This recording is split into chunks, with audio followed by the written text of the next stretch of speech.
and people all over the world playing together. So that's awesome. Yeah. It is amazing, isn't it, that has been one of the consequences of this situation.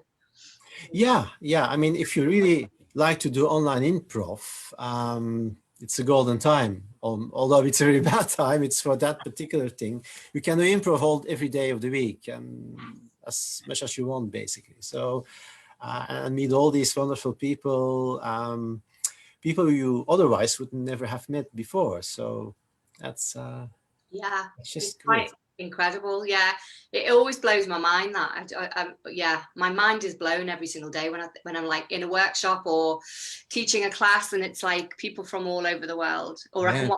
watch shows, you know, from people all over the world, and I'm just like going, this is amazing. And you see all these different styles of improv too. Yeah, it's quite good. Yeah. Yeah, Yeah. it's great learning, actually. It's a great learning opportunity, isn't it?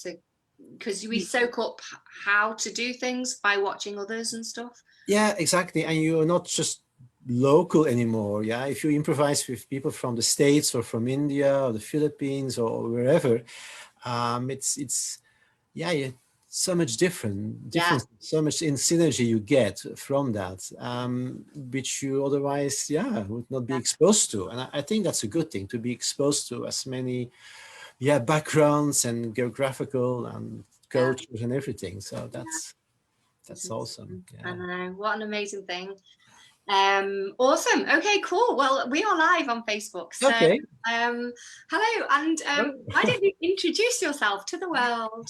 Yeah, I'm Johan. I'm zooming in from Belgium, and as you see below, I think I'm part of a duo, the Southern Knot, and we do a lot of online stuff. And yeah, so in Belgium, I usually play either in Dutch or English, because I just told them there's a big international community in Brussels, and a lot of English-speaking improv going on, and schools and shows. So it's just so amazing to be able to improvise in a different language than your own. And yeah. I always admire that as well. I think improvising in a second language it blows my mind. It's well, it's a bit different. You play different as well.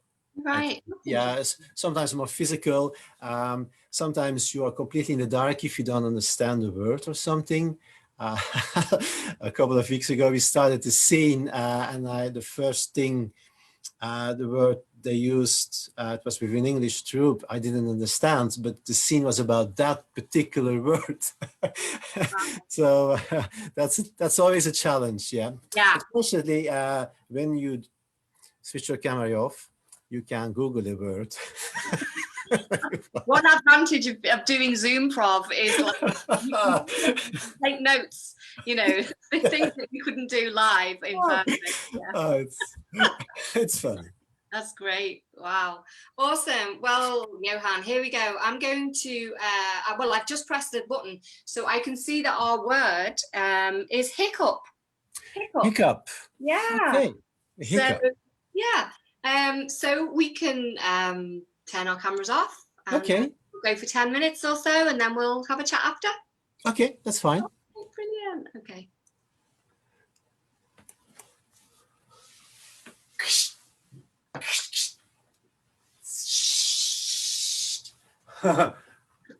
Boss, all the controls are fine.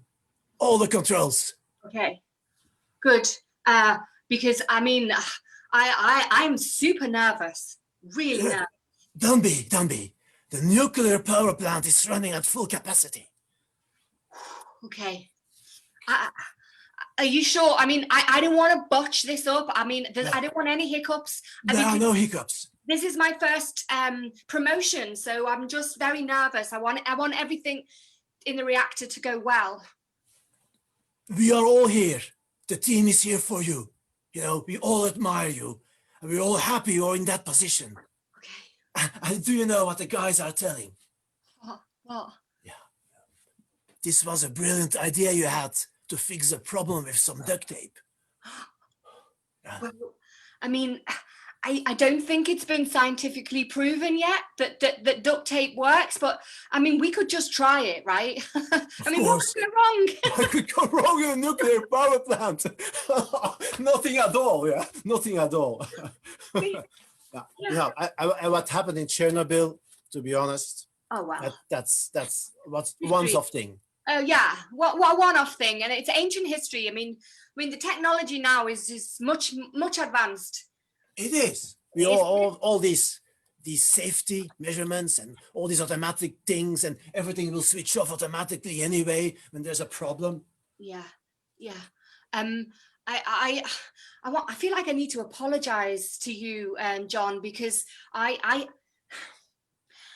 know I've just been promoted, but I feel really underqualified compared to you. I mean, you really have been leading this particular power plant for a very long time. You know all the guys and gals here. So I didn't want to feel like, I just wanted to be clear between us, like, I really like you, but please, you know, I respect you.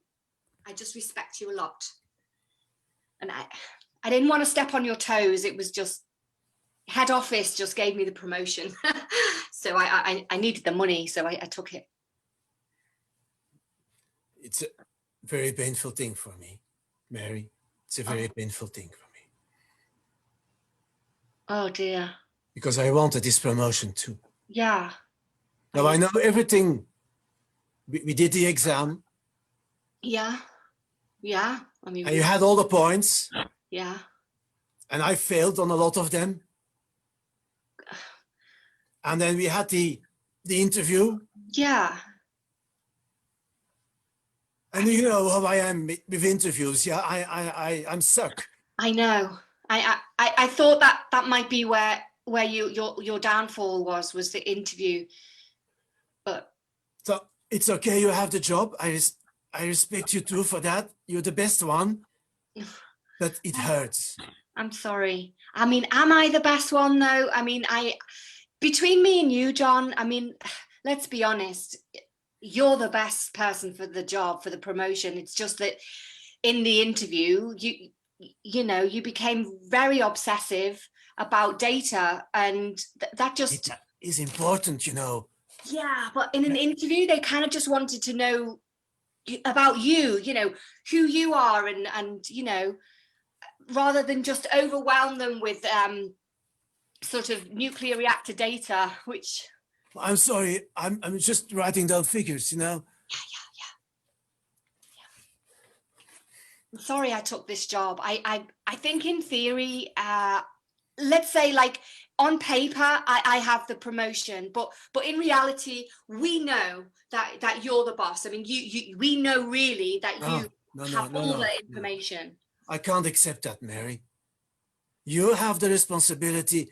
You have the job. You are now the best one. Okay. Everything you did is fine.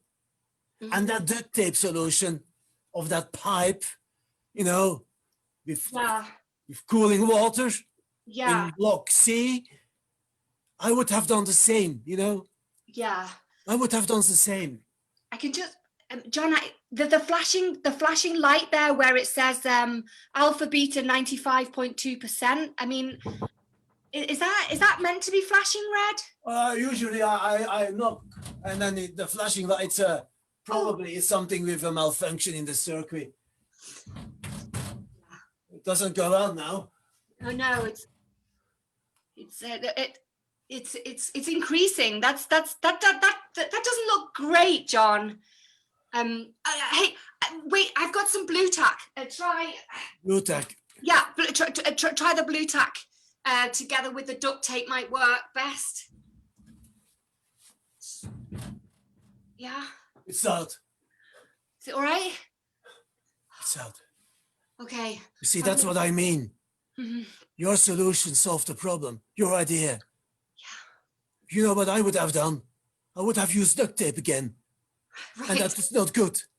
Well, I mean, we've probably come to the end of the line with duct tape. I mean, it's fit for that purpose. But if I mean, now we have blue tack as a backup, so we're good.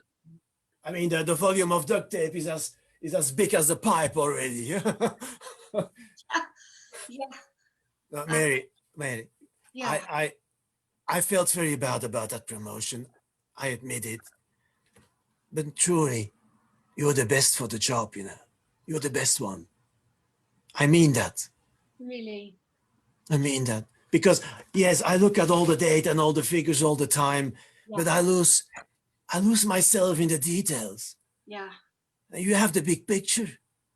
Yeah, I guess I like. I mean, I don't have attention to detail like you. That is true. But, you know, we can complement each other. I have the details. Yeah.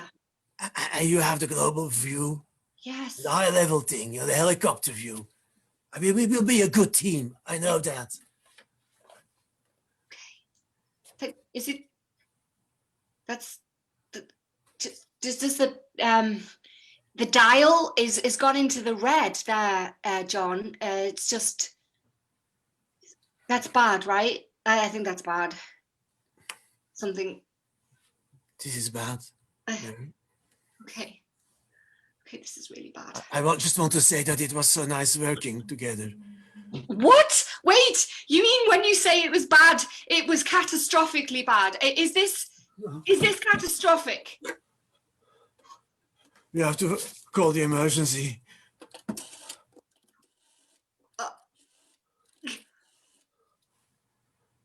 Hello? Hello? Hello? Line is dead already. I'm feeling very, very, just very, very, whew. John, this is catastrophic. Okay, wait. I've got some glitter gel. Some glitter gel and some, yeah, just jam it. You're so smart. Yeah, the glitter gel pen, it might just wedge the dial. Yeah. And do you have your lipstick? Oh, yeah. Lipstick. Yep. There. And I have some aftershave. Oh, that's great. And hairspray. I have hairspray. Hairspray too. Okay. Quickly. Lacquer it. It should be, yeah, adhesive. Yeah. It's okay. Oh. You're back in green. Oh. Mary, life on a nuclear plant with you, that's like a big adventure. It really is. I can't wait to see what will happen tomorrow. Yeah. Yeah. Well, tomorrow we're in the actual reactor in the core. Yeah. So oh, that will be fun. It will probably be fun. Yeah. Yeah. And no hiccups tomorrow. Yeah. Yeah. Yeah. What a team, John. What a team. What a team. Let's fix this telephone line. You never know. Yeah. Oh. I'm just gonna. Should we have a tea break? I feel like my nerves are shot. Oh, yeah, you know, tea nice break. Tea. I love tea. Yeah, I love tea, but I love working with you, John, more because you have a real calmness about you that I don't have. So it's because of the numbers. Numbers, I get so calm. Yeah. All the numbers. Thanks for saving this plant 2 or 3 times today. Yeah. Well, let's face it. I mean, I saved the dial and the switch. Oh, yeah. Who knows? It might not have saved the plant, but at least the dials are. The dials are fine, and the rest we see tomorrow. Let's have some tea. Have some tea. And see. Yay! Oh my God. Yeah, that was fun. I love being silly with such commitment. Yes. Yeah, I took the duct tape and then the other tape and everything else which Yeah. came was brilliant. It's lovely, isn't it, when you find a game within the scene? So like all of those things, duct tape and blue tack, glitter pens, hairspray. I mean, there's total. I don't know. When we grew up, there was a children's TV program in England called Blue Peter, and it was basically, they always had a section in this children's program where you could do it yourself. You could do DIY. Building models of, I don't know, models of dinosaurs out of old toilet rolls. Oh yes, yeah. And double-sided sticky tape and all of that. So it's very much like what we just did. When the game was happening, I was like, oh, this is like Blue Peter, where That's funny. we're just going to DIY a nuclear reactor, you know. I thought it was so nice. Thanks for that. It's good. Oh, thank you. Yeah, it was so fun. Is that your do you enjoy different, like improvising in different styles? Like yes. For me, that was great because it was silly but with commitment, and we found a game and there was a relationship in the middle of it as well, which is nice. So I like different styles, but usually we do long form, especially with the sudden nod, with the duo. And that could be short scenes of 10 minutes, but your relationship is always key all the time. And we also love dramatic improv. So it could be very dramatic, but it could also, that doesn't mean you don't laugh. Yeah. You can have dramatic improv with funny things, and but these are really the things we as a duo and myself, we are really always love to do. It could be very silly, so why not? Yeah.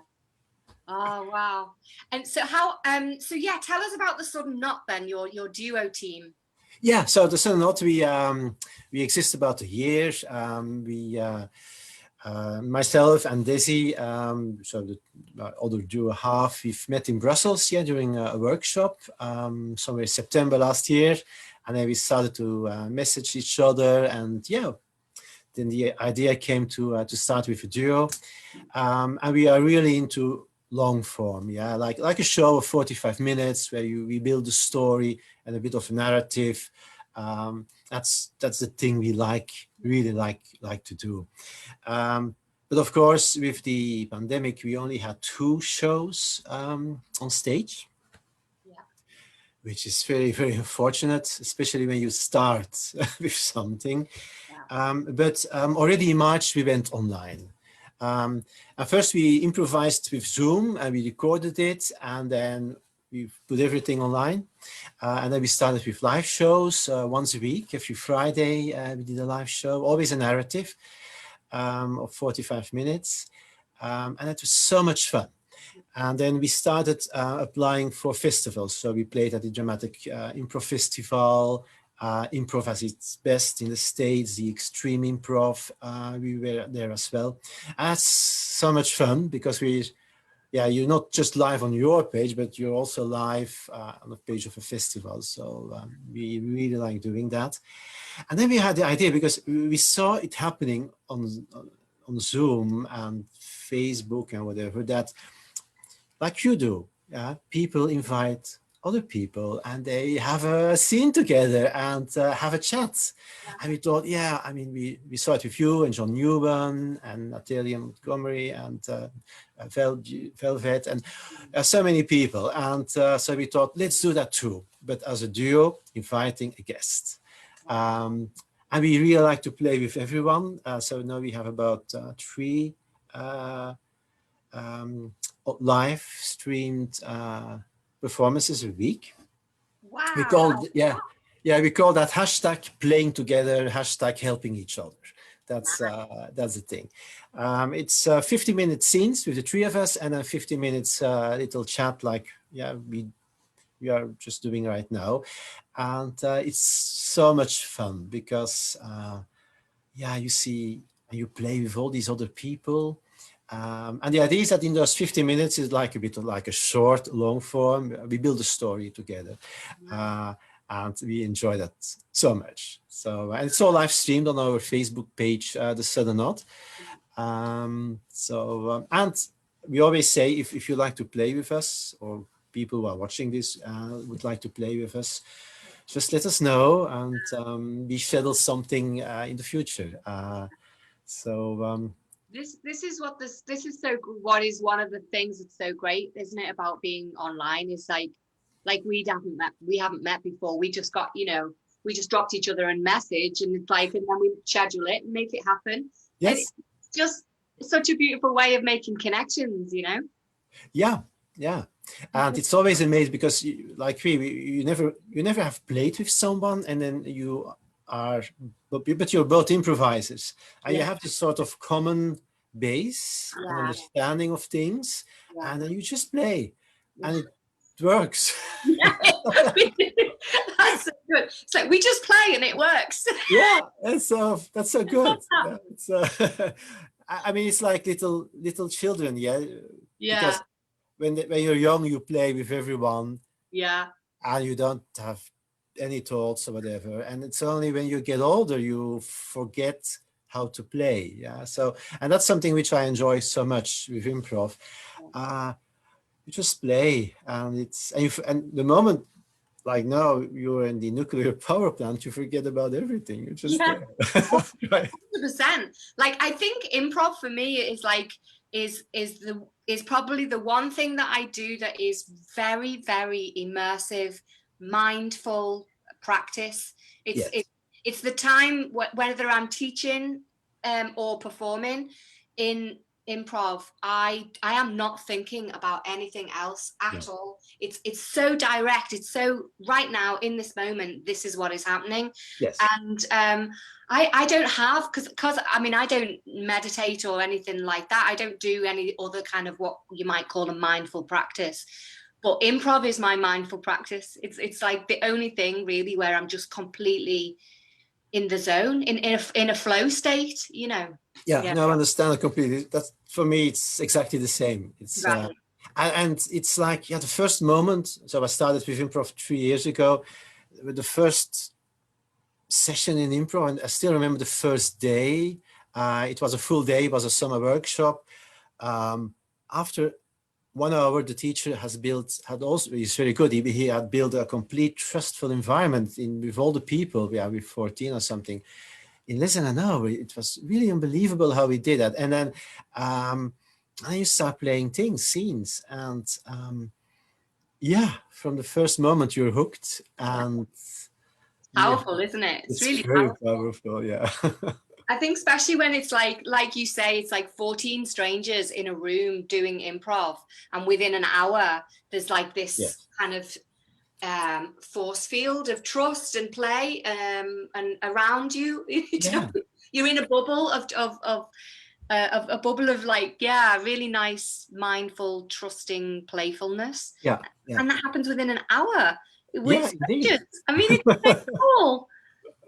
I think it's amazing, and I saw that happening a lot in other. Later on, when I went to other courses and workshops, even a workshop of 3 hours, you have the same thing, and I think at a certain moment you expected that it would happen also like that you are in that environment, and you are free to do within boundaries, of course, things you like to do, and you're very open, and it always happens. It's nice. It's amazing. What was I going to say? What was it that led you to take that first class in the first place? Oh, that's a funny story. I did sometimes some work as an extra in a movie. You're sitting there all day and waiting and then you do something. You walk over a street, and that's it. Cut and scene. But then I saw that there were sometimes people who were allowed to say a few words in front of the camera. And I thought, I would like to do that as well. But they were always looking for people with experience or with theater courses, and with some which were formed and studied the art. So I was just walking around basically as an extra. So I thought, let's do a theater course. But then I subscribed for a course. It was a summer intensive 5 days. And the teacher said in the beginning, we are going to do improvisation theater. And I didn't know what improvisation theater was. I had no clue. He said, theater without text. And okay, so that's basically the reason. But then, because of all the improv stuff I started to do and all the classes I started to take, I had no time anymore to be an extra, or I never done it anymore. I love it twisted. So Yeah. like you found improv because you wanted to have a speaking role, and Yeah. then in the discovery of improv, it's like, oh yeah, I don't want to do that Exactly. extra anymore. I'm doing this. I don't mean that. Yeah. Yeah. It's for me personally, it's so much nicer to do improv. Yeah. I mean, you also, I must say, as an extra, you have a lot of connection with other people, because all the extras are usually waiting with a coffee until they can do something. So you have a whole day long for a couple of minutes when they take a shot. So you have a lot of connection behind the scene, really. Yeah, that's nice. Yeah, but with improv, it's completely different. You build things just with a troupe or together, and I love that, the building things together, being in a journey together, and sometimes it doesn't work, sometimes it works, so you always have that. But yeah, no, I like that so much. Yeah. And for me, improv is a bit like, yeah, all the players are for me also actors. They are, yeah. So I think that's it's a different type of theater, but you're an actor and you play a role. Yeah. And, improv is acting, and I don't think not everyone kind of gets that or realizes that or even wants that, but that's what it is. Yeah. No, I agree. Yeah. So where do you get your improv fixes through the week? Which jams or classes would you go to typically? Well, there's the Wednesdays workouts, which are happening on a Wednesday, of course, at 11 a.m. Berlin time. Then Summer Banks is organizing these, and that's a lot of fun, because you're there just to play scenes with two. And you go into breakout rooms, you have a scene of 5 minutes. It's just 40 minutes in total, but it's very intense. And you play 5-6 times scenes, shorter and longer, so it's a lot of fun. What was that called, Johan? Wednesday's workout. Wednesday workout, okay. Yeah, Wednesday, yeah, with Summer Banks. That's the first. And then there is a Zigzag Improv. Oh, with Sandra. With Sandra Lynn. It's yeah, it's really amazing. It's every Friday. It starts at 7 p.m. UK time, 8 p.m. my time. Yeah. And yeah, Sandra Lynn is doing an amazing job there. She guides us through a set of exercises. Last time it was with puppets. So we'll have a couple of puppets. Yeah, we played funny things with puppets. And then, yeah, the thing is, it's completely international, and you have people from the North and West Coast, in the States, to the UK, over Europe, to India, up to the Philippines. Yeah, and we're all there. For some of us, it's extremely late, especially if you're in India at that point. Some of them is a bit early. Yeah. But yeah, it's an awesome troupe. Yeah. Lovely people there, and lots of fun. Yeah. Yeah. Right. And then I follow a lot of workshops online too, like the Improv Fest online in Germany, or the Gorillas. I followed a lot of courses with the Gorillas. They're also in Berlin, within Balori and Lee White, for example, which yeah, it's a style of improv I like. It's a bit of dramatic, sometimes dark subjects. Would be a bit uncomfortable too, but yeah, that's also a style which I like. Yeah. So yeah, it's so nice to hear what's happening like in Europe, like European improv, because Often my focus is either to the east or the west, so either to America or to India. Okay. So it's actually really, really nice to know what's going on my doorstep, which is Europe. So I'm going to check out these jams and things. It's hard for me because I'm generally teaching nearly every night of the week, so it's so hard for me to jump into other jams and stuff classes, but I shall try, because I'd like to make stronger connections with European improvisers.